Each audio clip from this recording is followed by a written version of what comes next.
Thank you. Thanks for coming out this morning and inviting me. I'm happy to be here. My name is Hannah Ramlow. I'm the founder and director of Soulside Healing Arts, which is Peoria's first and only nonprofit yoga studio.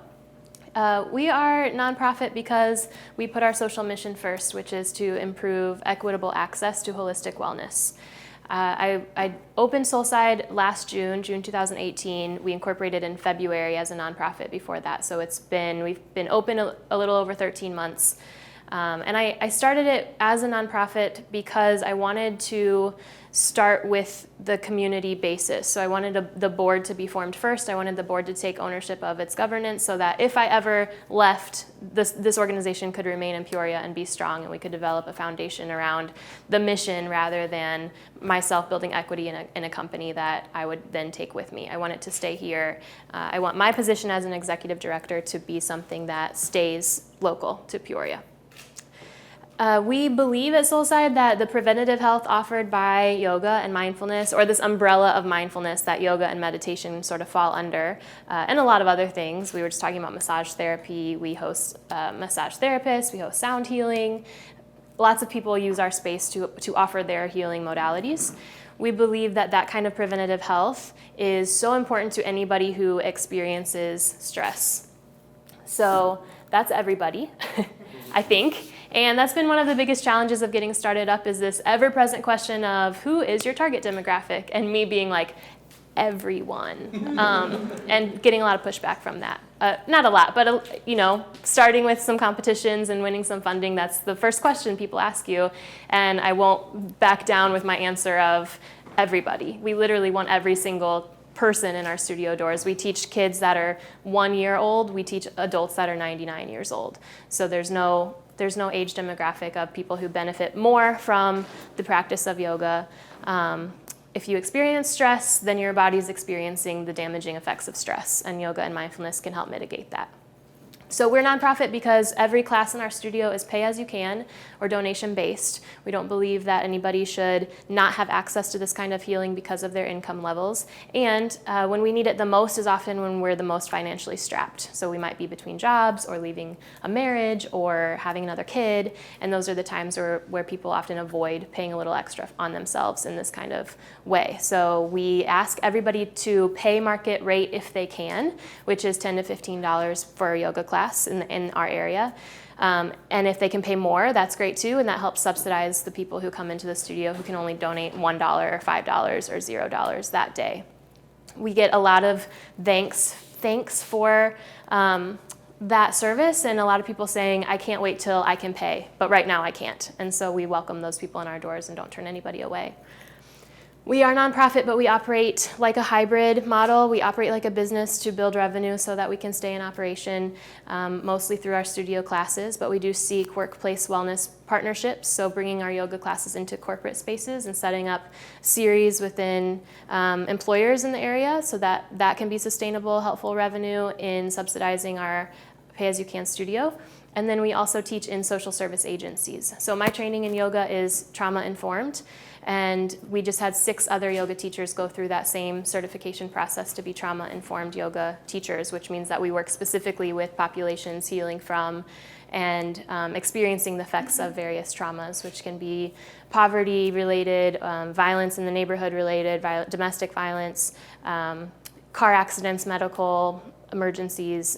There's so much that falls under this umbrella of trauma, but it all affects our body because it puts us in this constant fight or flight mode that wreaks havoc on it pumps stress hormones, it's causing inflammation. So the studies have shown that yoga can really, really mitigate the lasting effects of that trauma, which would result in things like heart disease or anxiety or depression. So there's 7 of us now working at Soulside who have this specific certification, and our next step is to build some funding around something called the Community Yoga Core, which is the 7 of us and anybody else that starts to work at Soulside and goes through that intensive certification process. Going into social service agencies that might not be able to fund us on their own, so that we can build the funding around it and we can go into agencies where we feel there's a really good connection and set up regularly occurring yoga classes in those spaces. So we've done this already with agencies who have been able to pay us, but so far we've only been able to work in agencies that have that kind of extra resources for us to come in. There's been a lot more who have approached us, or even some of those who can't pay regularly for the year. We want to be in it for at least a year to see the change in the people that we work with. So that's where we're starting to apply for some grants. It took us about 9 months to get our tax exempt status, just waiting from the IRS, so we weren't able to apply for grants for the first 9 months of our operation, which is why we operate like a business. We need to make revenue. That's how we stay in operation.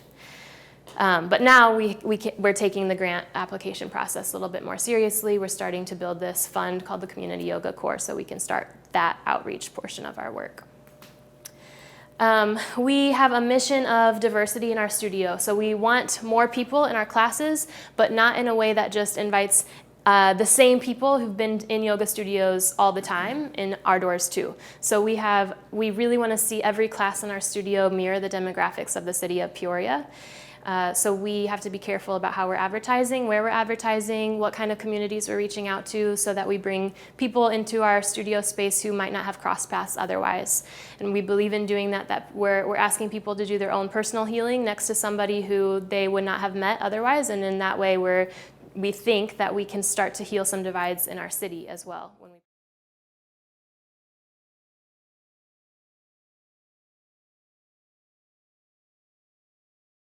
Which we are not doing so well right now, and it speaks a lot to who hasn't been invited into the yoga world to go through trainings, who's had the resources to go through trainings.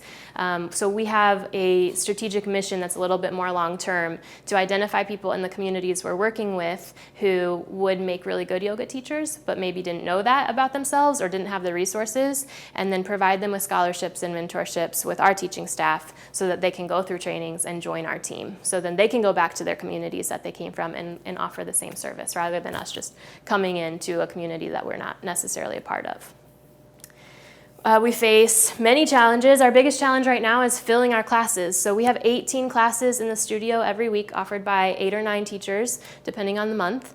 And our average class size right now is 4 or 5 students, which is not bad, but that means some classes have 2 people and some classes have 15. So we get a lot of requests for private classes. People want to come in with their small group or their friends or whatever, and we do that often. But my response is usually, pick a class on our schedule and bring your friends to it. It's already there. We already offer this service. I'm going to ignore that for now. It should have been changing anyway. So that's one of the biggest challenges, and one of the reasons we find that challenging is because we don't have a very big advertising budget. So it's really hard so far to get the word out. We're using a lot of word of mouth. A lot of our structure in itself is sort of advertising, because we're in corporate spaces, we're in social service agencies, and when we go into those places, we talk about the studio. So our end goal is always to bring people out of those places to meet together at the studio. So that helps.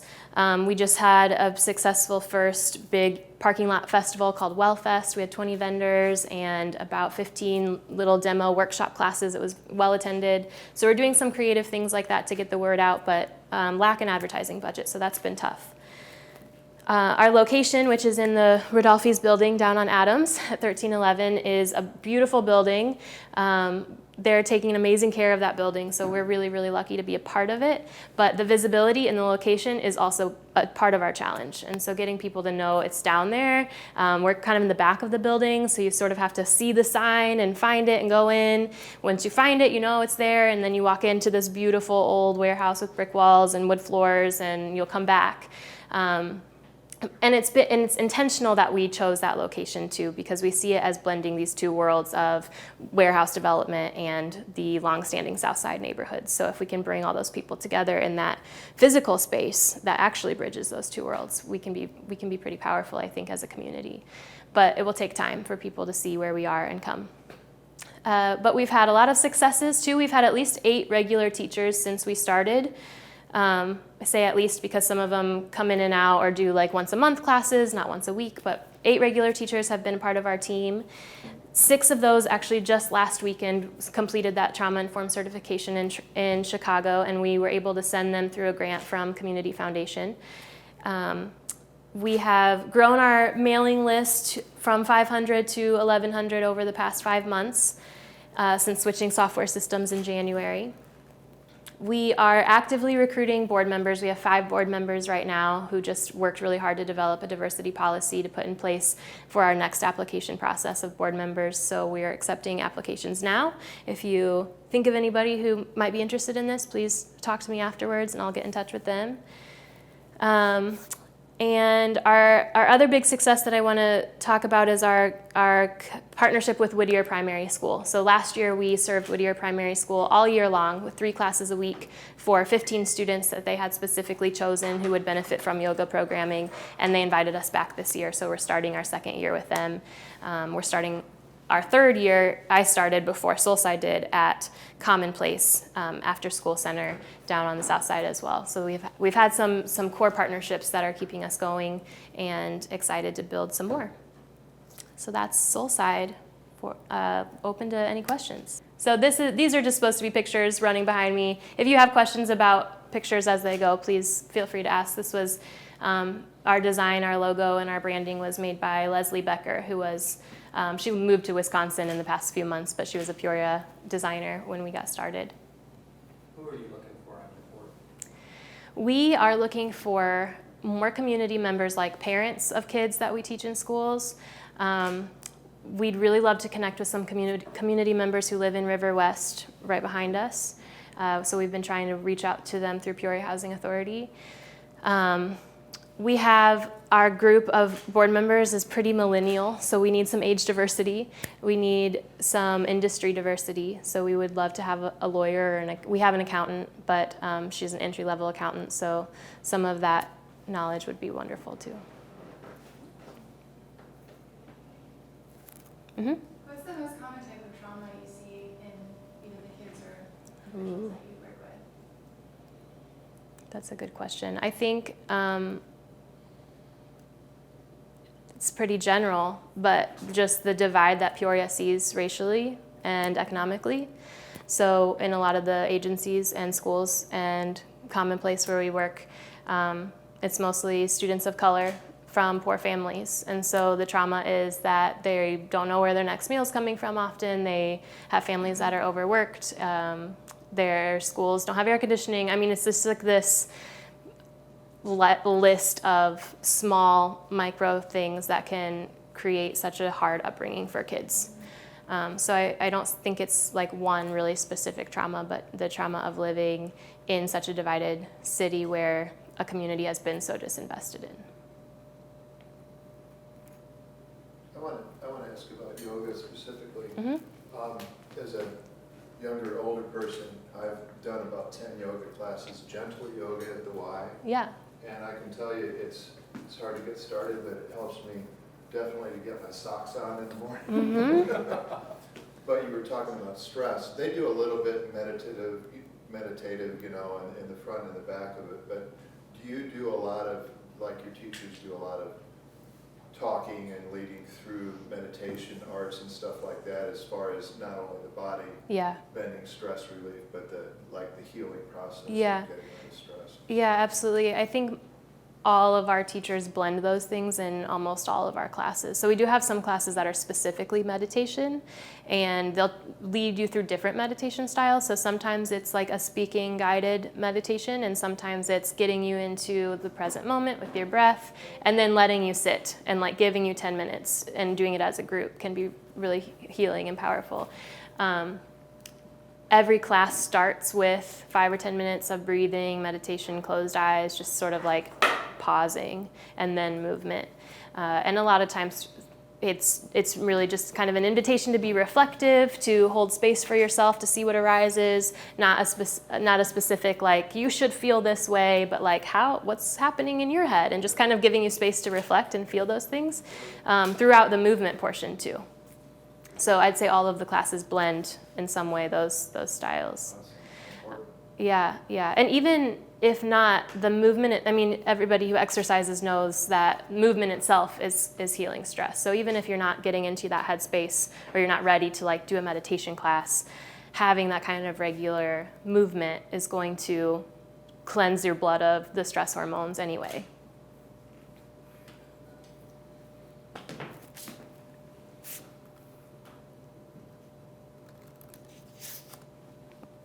There's the building. Has anybody been there? Has everybody been there? Where's that exactly located? It's just, how many blocks down on Adams? 6? 5? I would say five blocks. Do you know where CT Gabbert's building is? At the corner of MacArthur? Yeah. It's one building in on the right side if you're going that direction. There's a waxing boutique in the front, That's and there's sous chef, and there's me, and then there's yoga.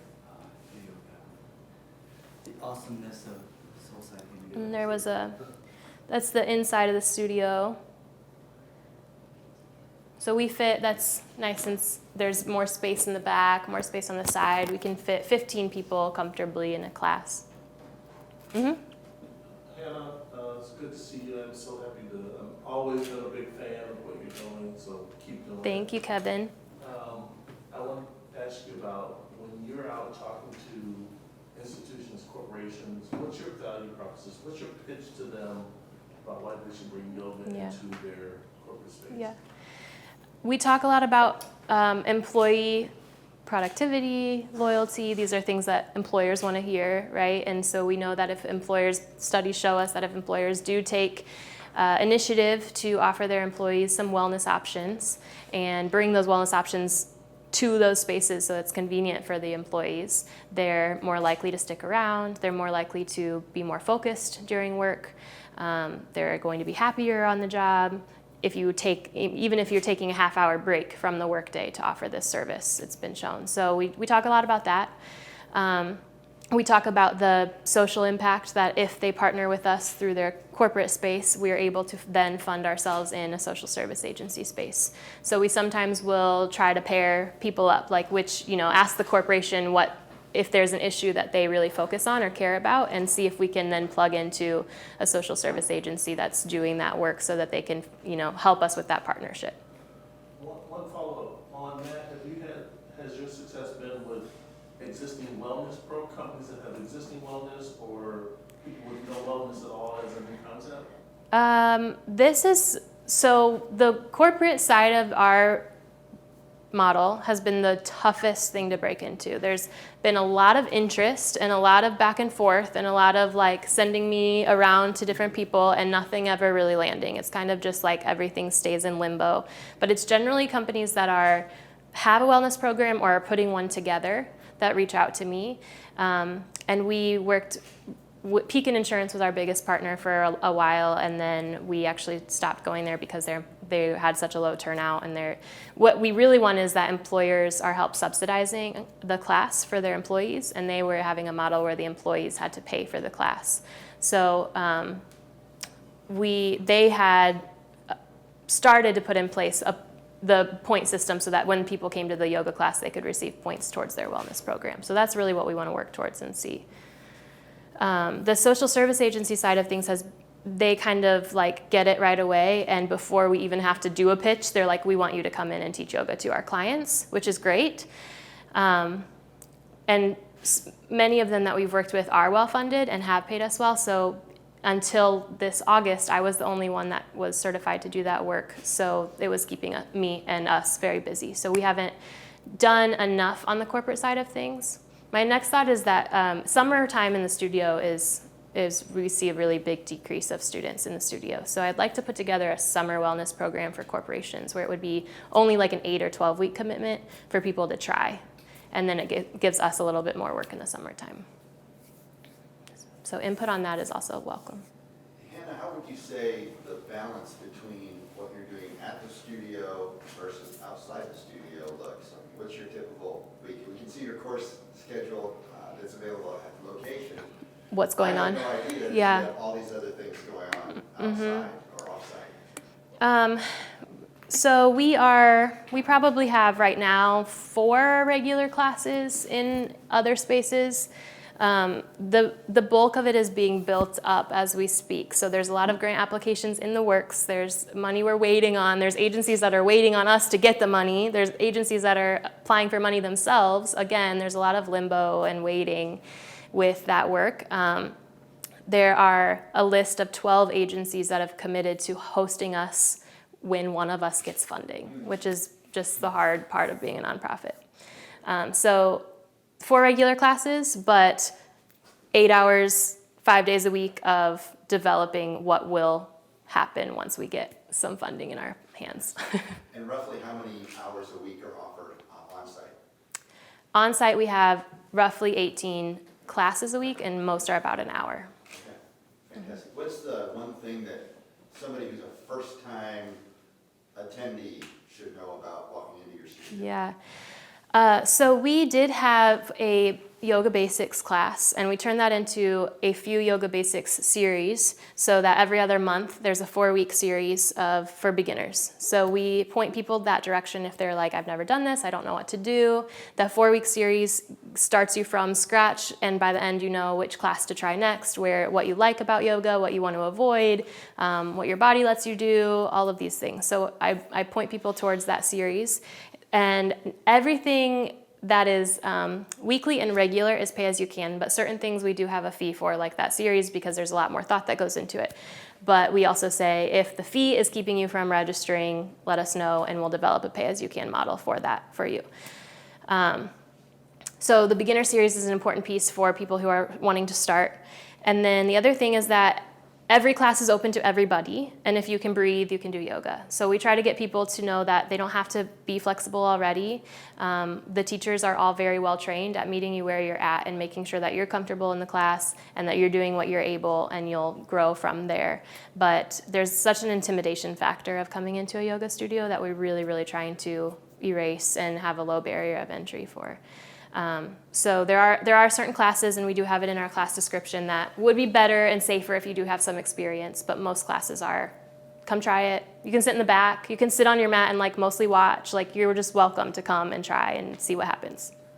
If we go to your website, can we get a little bit of an overview of each of those classes and what Yep. to be aware of before? Yeah, so if you go to the calendar page, there's a download that has all the class descriptions. Fantastic. Yep. What's your website? Soulsidehealingarts.com. Fantastic. Thank you. Yeah. Have you thought of doing like live streaming? So like you can fit 15 people in your studio, but have you thought about companies or organizations or people at home who would want to do something in their basement with a live stream that they would pay a membership basis, Yeah. so that you could reach a whole lot more people, so there's power in numbers, so then they wouldn't have to pay as much, but their money would be going to such a good cause. And Yeah. there's people that do yoga anyway, live streaming. Right.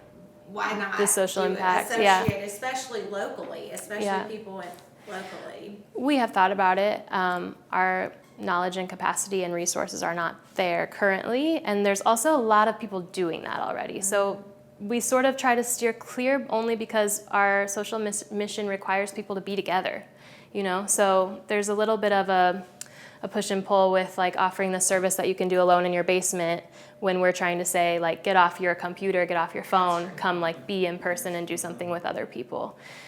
If we grow enough to the point where we can create that more easily, then yeah, possibly. We have thrown it around, but there's enough people kind of in that sphere and sector, and even locally there's people doing that where the competition is too much. Like Maui Gym, they have a gym inside their office, Yeah. in their space. So I think, but they give back a lot to the community. And you mentioned pairing up an organization with the not-for-profit that they Yeah. value. So, you match that to a not-for-profit that they value, and then they'd probably be willing to pay for their employees to do the yoga, knowing that was Yeah. somehow supported. Yeah, what it's they're definitely a possibility for the future, for sure. You mentioned that you mentioned a metric in regard to your mailing list or your emailing list. Could you tell me again what that metric was? You had quite a bit of growth. Yeah, we had, in January, we launched a new software. We had 500 in December and have about 1,200 now, a little over, or 1,150, I think, something like that. Fantastic. Well, one other question that we like to ask anybody who comes and presents at 1 Million Cups is, how can we, here, people in this room and in the startup community, help you take your next steps? this corporate piece is our growth right now, and it's where we need to go to be sustainable. So if you work in companies or know of companies that are looking to expand their wellness program, reach out to me and we'll see if we can develop something that works for you. So it's customizable. It can be half hour once a week. It can be an hour once a week. It can be 15 minutes twice a week. We have 8 teachers that can fill those slots for you. It could be before work, at lunch, after work.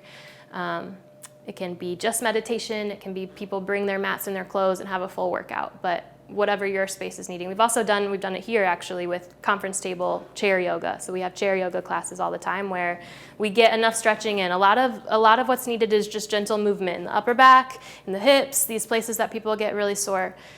So we can do it. I can lead you right here in this conference table and something that feels really good and gives you a little boost in your day. So there's all kinds of things we can plug into your workspaces.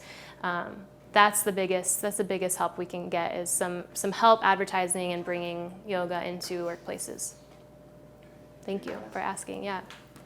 Thank you very much, Hannah. Thank you. Pass it around with you.